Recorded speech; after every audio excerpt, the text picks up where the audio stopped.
Hello everyone. In today's video, I bring you a story that will deeply move you.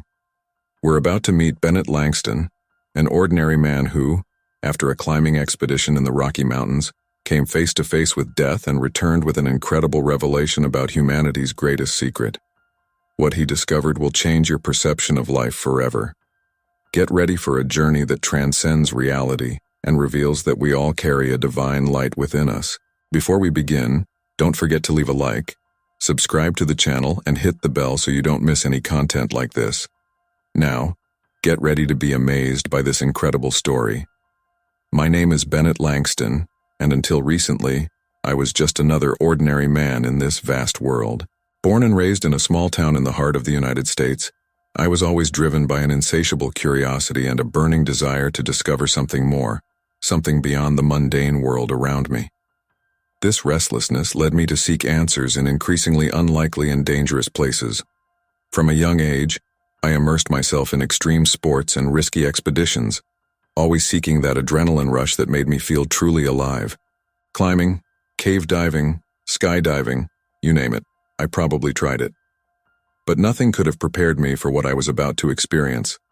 I was a successful businessman with a promising career in digital marketing. I had a beautiful house, a luxury car, and all the comforts money could buy. But despite all that, there was a persistent emptiness inside me, a constant feeling that something was missing. It was this emptiness that led me to accept the invitation for a climbing expedition in the Canadian Rocky Mountains. I needed a challenge, something to pull me out of my comfort zone and make me feel alive again. Little did I know that this journey would not only change my life but would also transform my entire perception of reality.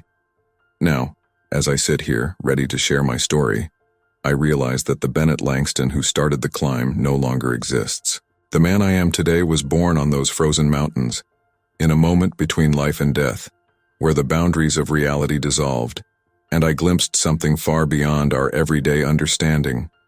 What I'm about to tell you may seem unbelievable, even fantastic, but I ask that you keep an open mind. What I experienced that day in the mountains challenged everything I thought I knew about life, death, and the universe. It's a story of profound transformation, cosmic revelations, and a spiritual awakening that transcends any earthly experience.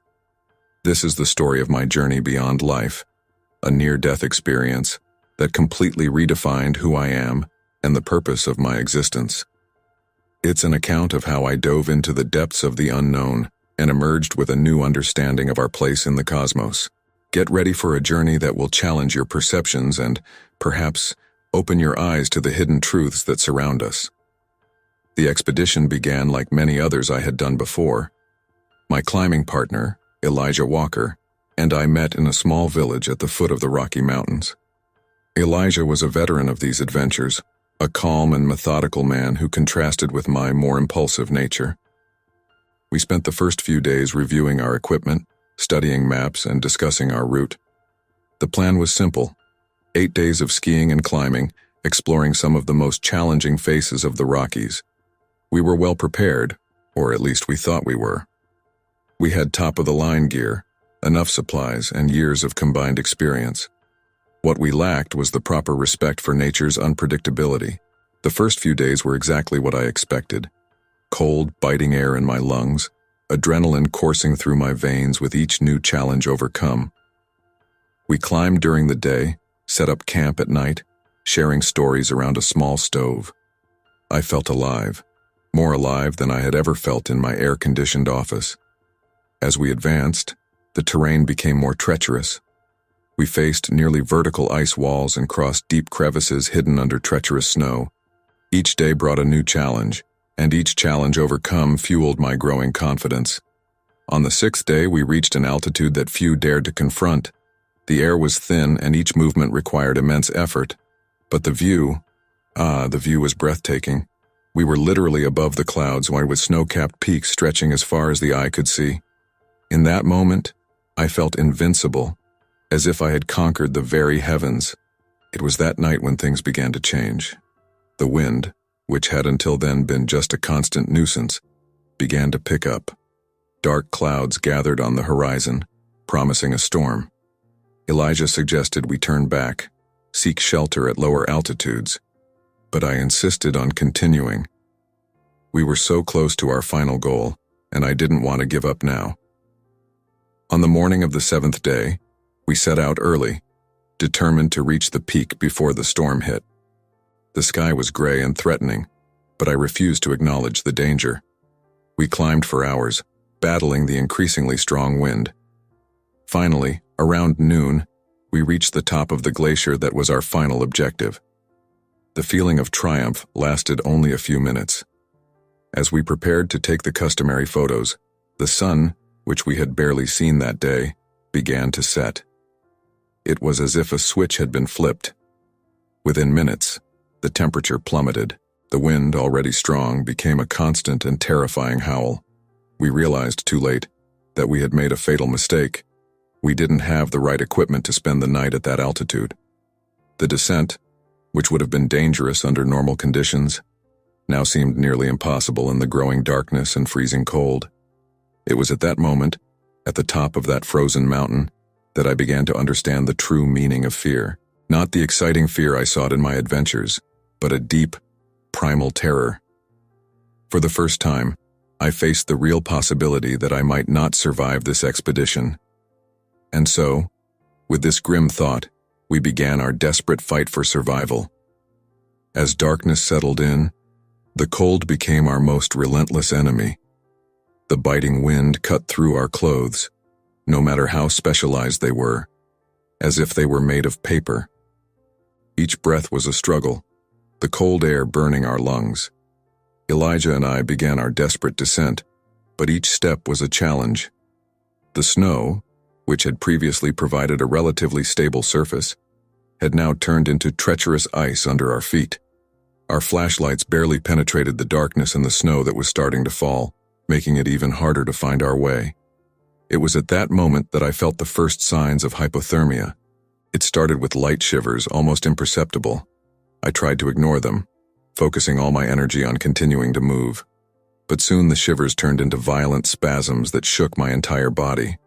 My fingers, even protected by high-tech gloves, began to lose sensation.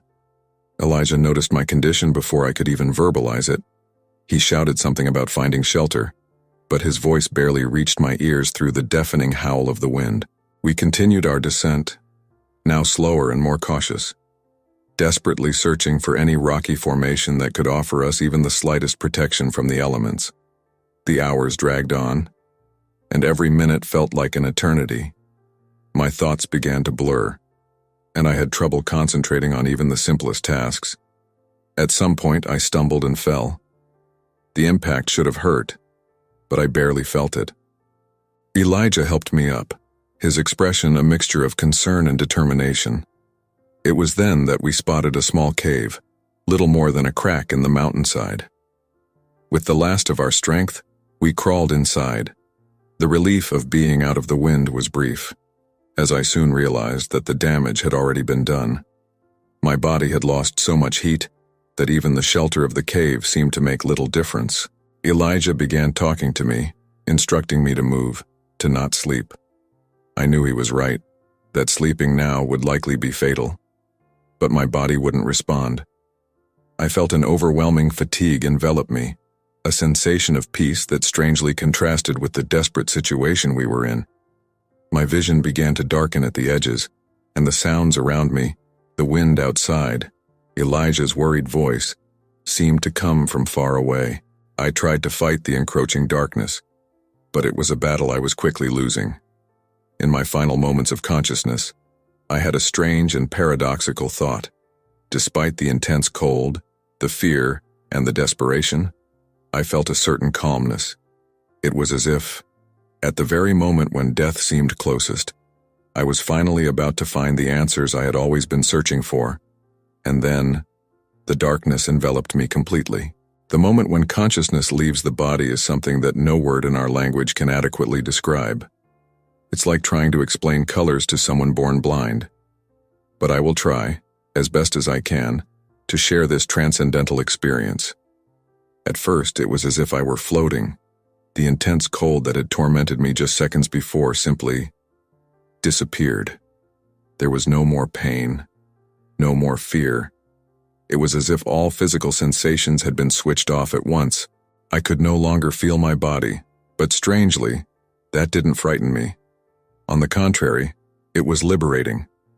Then I realized I could see, but not with my physical eyes. It was a different kind of perception, as if I could sense everything around me simultaneously. I saw my body lying in the cave, Elijah desperately trying to revive me. But I wasn't there anymore. I was an observer, detached from the scene unfolding before me. It was at that moment that I noticed the light. At first, it was just a distant point, like a solitary star in a dark sky. But it quickly began to grow, to draw closer. Or perhaps it was I who was moving toward it. It's hard to say for sure, as the concepts of space and movement we know did not apply there.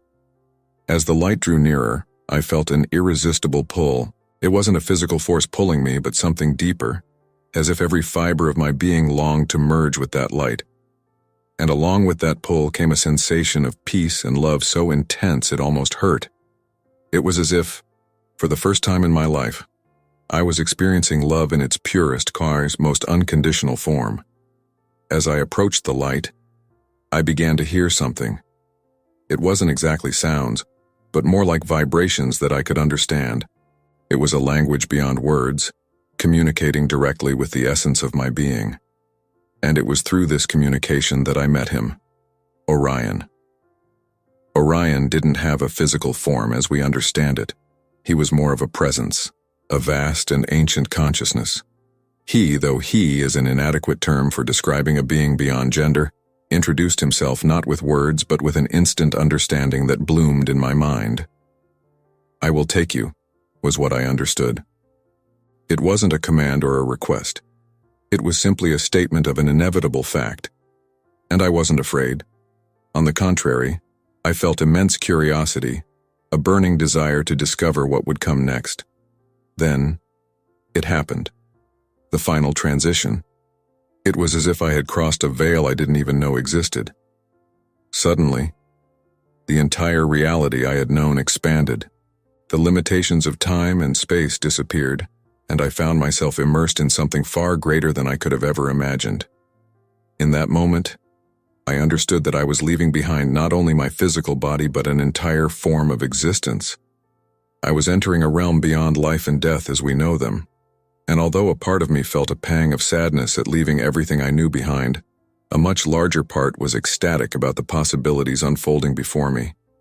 And so, guided by Orion, I dove into the unknown, ready to discover the secrets of the universe. What happened next is something that defies human comprehension, but I will try to describe it as best I can. Imagine expanding your consciousness to encompass the entire universe in a single instant.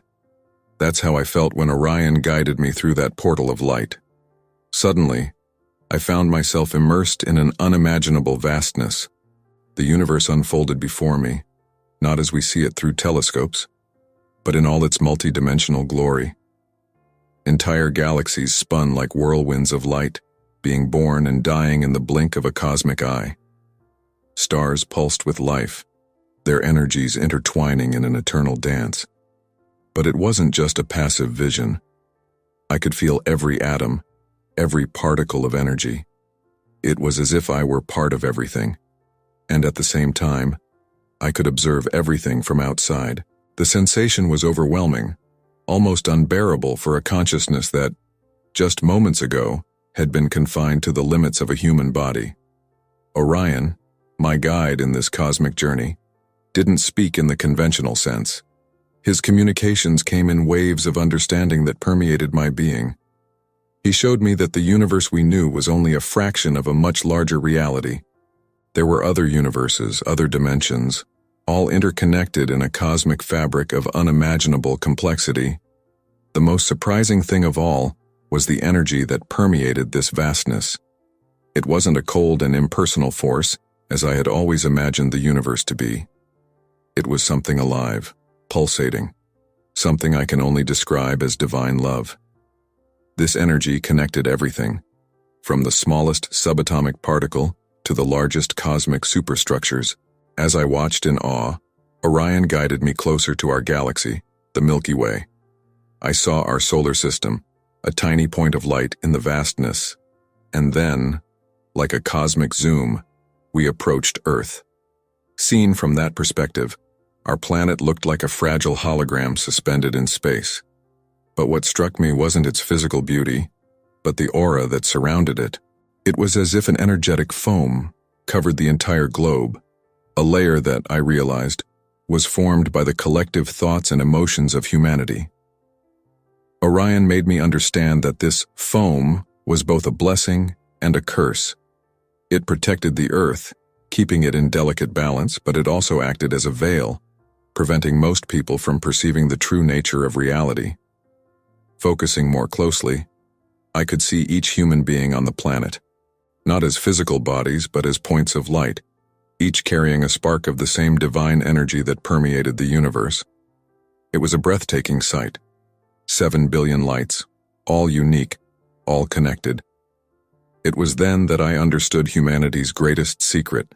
Each of us carries within us a part of that cosmic light, that universal love.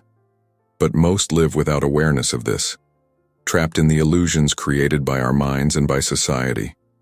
Orion showed me how all the suffering, all the pain we experience on Earth, are actually paths to awakening that inner light. Every challenge, every trial, is an opportunity for growth, for expanding consciousness. As I absorbed these revelations, I felt a deep compassion for all of humanity. I saw how we are all connected, how every action, every thought, affects the whole. The separation we feel from one another is just an illusion, a product of that foam that surrounds our planet. In that moment, I experienced unconditional love for all creation, a love so vast and deep that it felt like my being would shatter. It was excruciating and yet almost unbearable in its intensity. Orion then guided me beyond the Earth, showing me that our planet is only a small part of a much larger cosmic plan. I saw other worlds, other forms of life, some so different from us that they defy any description. I understood that the universe is full of consciousness, of life in its most varied forms, and everything, absolutely everything, is connected by that same energy of divine love that permeates all creation. One revelation after another, each one expanding my understanding of reality in ways I could never have imagined. And yet I knew I was only scratching the surface of the mysteries of the cosmos. As my cosmic journey continued, Orion began to reveal even deeper truths about the nature of reality. Each revelation was like a wave of understanding that washed over my being, restructuring everything I thought I knew about existence. One of the first things I learned was about the true nature of time. From the perspective I found myself in, I could see that time is not linear as we perceive it on Earth. It is more like a multidimensional field, where past, present, and future coexist simultaneously. Our lives, which seem so linear and finite, are actually part of a much larger and more complex pattern. Orion showed me how our choices and actions create ripples in this temporal field, affecting not only our future, but also our past and present. It was a shocking revelation to realize that every decision we make has ramifications that extend far beyond what we can imagine. Another profound revelation was about the nature of consciousness. I learned that consciousness is not a product of the brain, as many scientists on Earth believe. On the contrary, it is a fundamental force of the universe, as basic as space and time. Our brains, Orion explained, are more like receivers, tuning into universal consciousness and filtering it through our individual experiences. This explained many of the mysteries that had always intrigued me: out-of-body experiences, telepathy, and even the sensation of déjà vu. All these phenomena are manifestations of our connection to this universal consciousness, moments when the filters of our brains become momentarily more permeable. One of the most impactful revelations was about the purpose of life. Orion showed me that there is no single predetermined purpose for each life. Instead, each existence is an opportunity for universal consciousness to experience itself in a new way. Each life, each experience, adds to the richness and complexity of the whole. This does not mean that our lives are without meaning. On the contrary, Every life is infinitely precious, as it contributes a unique perspective to universal consciousness. Our joys, our pains, our triumphs, and failures all enrich the fabric of existence. Orion also revealed the truth about death to me. I realized that what we call death is just a transition, a change of state. Our consciousness, being part of universal consciousness, cannot be destroyed. It simply changes form, returning to the source to be renewed and eventually manifesting itself again in a new life experience. This understanding brought a deep sense of peace. The fear of death, which haunts so many on earth, now seemed so unnecessary, so rooted in a limited understanding of reality. Another fascinating revelation was about the nature of free will and destiny. Orion showed me that these seemingly contradictory concepts are, in fact, two sides of the same coin. We have free will to make choices at every moment, but these choices intertwine with the choices of all other beings, creating a complex pattern we might call destiny. It is as if each life is an improvisation within a greater cosmic symphony. We have the freedom to play our own melody, but it will always be part of a broader universal harmony. I also learned about the true nature of love. Love, Orion showed me, is not just an emotion but the very force that holds the universe together. It is the fundamental impulse for connection, for union, that permeates all creation. The love we feel for each other on Earth is merely a reflection of this broader cosmic love. Perhaps the most profound revelation of all was about the nature of reality itself. Orion showed me that what we perceive as physical reality is, in fact, a manifestation of consciousness. Matter, energy, space, and time are all expressions of this fundamental consciousness. In essence, the universe is a thought thinking itself, a dream dreaming itself. Each of these revelations was like a piece of a cosmic puzzle, fitting together to form a picture of reality so vast and wonderful that my mind could barely comprehend it. And yet I knew that what I was experiencing was only a fraction of the total truth. As I absorbed these truths, I felt my being expand, my consciousness stretching to encompass a greater and greater understanding. It was as if I was becoming one with the universe, dissolving into the vastness of cosmic consciousness. And it was then, at the height of this expansion, that Orion presented me with a choice that would change the course of my existence forever. At what seemed to be the apex of my cosmic journey, Orion presented me with a choice that transcended any decision I had ever faced in my earthly life. It was a choice that would define not only my future, but potentially the future of many others. Orion showed me two possibilities, two metaphorical doors, if you will. The first door represented the option to remain in this state of expanded consciousness, merging completely with the universal consciousness. It would be the end of my individual existence, but it would also mean total union with the cosmic love and wisdom I had experienced. The second door represented the return to my life on Earth. But it would not be a simple return to the status quo. If I chose to return, Orion explained, I would carry with me a glimpse of the cosmic truths I had experienced. My mission would be to share this knowledge, to help elevate humanity's consciousness, even if just a little. The decision was not easy. Part of me longed to stay in that state of ecstasy and total understanding. The idea of merging with the cosmos, of eternally experiencing that unconditional love and infinite wisdom, was incredibly tempting. But another part of me thought of all the people I would leave behind. My family, my friends, all those I loved who would suffer from my departure. And not just them, but all of humanity, which would continue struggling, suffering, without understanding the true nature of reality. As I pondered, Orion showed me glimpses of what my life could be if I chose to return.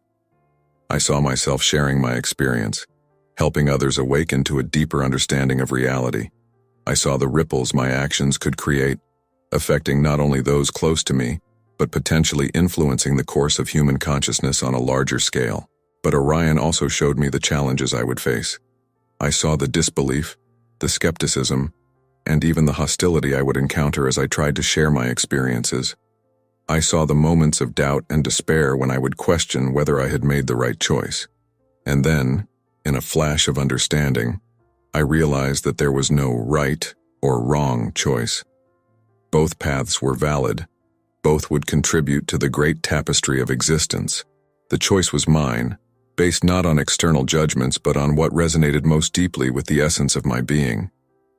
In that moment, I thought of all the people on earth who were struggling, searching for answers, yearning for a deeper understanding of life. I thought of my own journey, of the quest that had led me to that frozen mountain, and I knew, with a certainty that came from the depths of my being, what my choice was. I chose to return. The instant I made my choice, I felt a wave of love and approval emanating from Orion. There was no judgment, only unconditional acceptance and support. I understood that, regardless of my choice, I would always be a loved and valued part of the universal consciousness. Orion then explained to me that upon returning, I would not retain all the clear memories of my experience. Much of what I had learned would be stored in my subconscious, gradually emerging as I was ready to process it. This was necessary, he explained, to protect my mind from the shock of trying to integrate all this vast understanding at once. However, the essence of the experience, the fundamental understanding of the interconnectedness of all things, and the loving nature of the universe, would remain with me. It would be my guiding light, leading me through the challenges I would face in trying to live and share these truths in the physical world. Before beginning my journey back, Orion gave me one last piece of advice. Remember, you are never truly separated from the source. The love you experienced here is always with you, within you. Your task is to help others discover this truth within themselves. With these words reverberating through my being, I felt myself gently being pulled back. The vastness of the cosmos began to close around me, the galaxies and stars fading into a mist of light. The last thing I saw was Orion, not as a separate entity but as a manifestation of the universal love that permeates all existence. Then, with a flash of intense light, I began my journey back to the physical world, carrying with me the weight and blessing of cosmic knowledge, ready to face the challenges and opportunities that awaited me. The transition back to my physical body was as intense as the departure. It was as if I were being compressed, the vastness of the cosmos condensing back into the confines of my mortal being. The sensation was overwhelming, almost painful, but filled with a purpose I couldn't deny. The first sound I heard was the howl of the wind, still raging outside the cave. Then, gradually, I began to feel the cold again. But this time, instead of being a mortal threat, the cold seemed to anchor me, pulling me back to physical reality. I opened my eyes with difficulty, blinking several times to adjust my vision. The first thing I saw was Elijah's face, a mix of relief and disbelief etched into his features. He was speaking, but at first, I couldn't understand his words. It was as if my senses were still readjusting to earthly reality. Bennett, can you hear me?" Elijah's voice finally broke through the fog that enveloped my mind. "Man, I thought we had lost you." I tried to speak, but my throat was dry and my lips were cracked from the cold. I managed only a hoarse grunt. Elijah quickly offered me water from his canteen, helping me drink slowly. Gradually, I began to realize how close I had come to real death. My body was weak, my extremities still numb from the intense cold. But paradoxically, I felt more alive than I had ever felt before. How long?" I finally managed to ask. "You were unconscious for almost 2 hours," Elijah replied, the worry still evident in his voice. "Your pulse was so weak I could barely feel it. I thought you weren't going to make it." 2 hours. It was hard to believe. The experience I had lived through seemed to have lasted an eternity. How could all that vastness, all that knowledge, have been compressed into just 2 hours? I tried to sit up, but my body protested. Every movement was an effort, as if I were relearning how to inhabit my own body. Elijah helped, supporting my back as I leaned against the cold wall of the cave. That's when the reality of our situation hit me again. We were still trapped on the mountain, the storm still raging outside, but something had changed. The fear and despair that had once consumed me had been replaced by a deep calm, an inexplicable certainty that everything would be okay. "Elijah," I said, my voice still hoarse but steadier, "we're going to get through this. I know it seems impossible now, but trust me, we will survive." He looked at me with a mix of confusion and hope. I think he must have seen something in my eyes, some reflection of the transformation I had undergone, because he slowly nodded without questioning. In the hours that followed, as we waited for the storm to pass, I began to process everything I had experienced. The memories of my cosmic journey were already becoming hazy, like a dream slipping away upon waking, but the essence remained, the deep understanding of the interconnectedness of all things, the universal love that permeates all existence.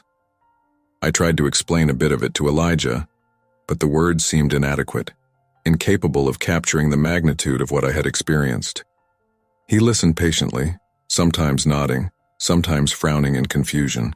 I'm not sure how much he truly understood, but his presence, his willingness to listen, was an invaluable comfort in those first moments after my return. When the storm finally subsided, we began our descent from the mountain. It was an arduous journey, our exhausted bodies battling the treacherous terrain. But with each step, I felt a new strength pushing me forward. It wasn't physical strength, but something deeper, a determination fueled by the understanding of my new purpose. We reached the base of the mountain 2 days later, dehydrated, hungry, and exhausted, but alive. When we finally arrived at the base camp and saw the rescue teams that had been sent to search for us, the reality of what we had survived hit me. As I received first aid and answered the worried questions from the rescuers, a part of me was already preparing for what was to come next.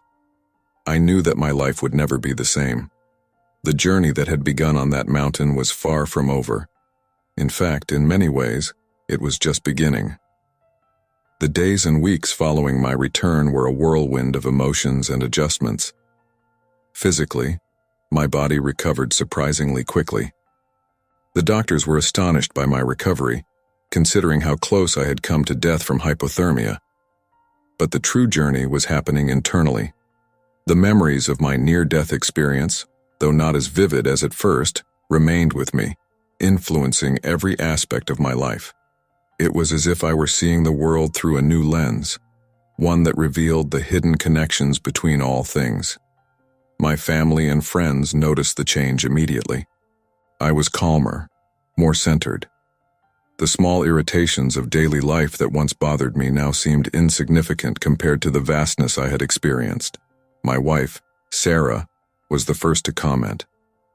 "You're different," she said one evening, about a month after my return. "It's like, I don't know, like you found a piece that wasn't there before." I tried to explain to her what had happened, but as I had discovered with Elijah, words seemed inadequate. How do you describe colors to someone who has never seen them? How do you explain the feeling of unity with the cosmos to someone who has always lived within the limits of normal human perception? But Sarah, bless her, listened. She didn't understand everything. How could she? But she accepted it. Her acceptance was a balm, helping me navigate this new terrain of my existence. At work, things had changed as well. My old obsession with success and status now seemed hollow. I still did my job, and did it well, but my heart was no longer in it the same way. I began seeking ways to make my work more meaningful, to use my position to make a positive difference in the world. I started social responsibility programs at the company, encouraging more sustainable and ethical practices. Some of my colleagues thought I had gone crazy. Others were intrigued by my new approach. But slowly, I began to see changes happening, small ripples of positivity spreading. Outside of work, I began exploring spiritual and meditative practices, yoga, meditation, philosophical studies. All of these became part of my daily routine. I wasn't trying to recreate my near-death experience, but rather to find ways to stay connected to that sense of unity I had experienced. But not everything was easy. There were days when the magnitude of what I had experienced overwhelmed me. The disparity between that cosmic reality and everyday life sometimes felt unbearable. In those moments, I felt deeply alone, unable to truly share what I had lived through. There was also the challenge of integrating my new understanding with the practical demands of life. How do you live in the material world when you've had a glimpse of the immaterial? How do you balance spiritual pursuit with worldly responsibilities? And then there was the skepticism and sometimes open hostility I encountered when I tried to share my experience more widely. Some called me crazy, others a liar. Some tried to explain my experience as mere effects of hypothermia and oxygen deprivation to the brain. But for every person who doubted, there was another who listened with an open mind. I began giving talks, first in small groups, then at larger conferences. I wrote a book about my experience, not to convince anyone, but to offer a different perspective, a possibility that there is more to reality than our physical senses can perceive. Gradually, I found others who had had similar experiences. We formed a community of mutual support, sharing our stories and helping each other navigate this new territory of expanded consciousness. As the years passed, I learned to balance my new understanding with the demands of everyday life. The near-death experience hadn't made me a saint or an enlightened sage. I still made mistakes, still had moments of doubt and frustration, but there was an underlying understanding, a constant awareness of the interconnectedness of all things, that colored every aspect of my life. And so, day by day, I continued my journey, no longer a desperate search for answers, but a patient and loving exploration of the mysteries of existence, carrying with me the memory of that cosmic light, that universal love, trying, as best I could, to bring a little of that light into the world around me.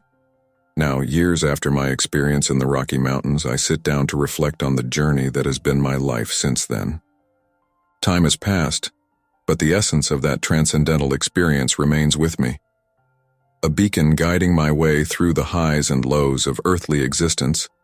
People often ask me if I would change anything if I could go back. If I would avoid that fateful climb, knowing the dangers I would face. My answer is always the same. No, not for a second. That near-death experience, as frightening and challenging as it was the catalyst for a profound transformation in my life. Not that the path has been easy. There were moments of deep doubt, times when I questioned whether it had all been just a hallucination brought on by cold and lack of oxygen. There were days when the disparity between the cosmic vision I experienced and the mundane reality seemed unbearable. But for every moment of doubt, there were moments of crystal-clear clarity, moments when I could see, even briefly, that same divine light that permeates the entire universe shining in the eyes of a stranger. Moments when I felt that same cosmic connection while watching the sunrise or hearing the laughter of a child. One of the most important lessons I've learned is that enlightenment is not a destination but a journey. It's not about reaching a permanent state of spiritual ecstasy, but about bringing that expanded awareness into everyday life, living with one foot in the material world and the other in the spiritual.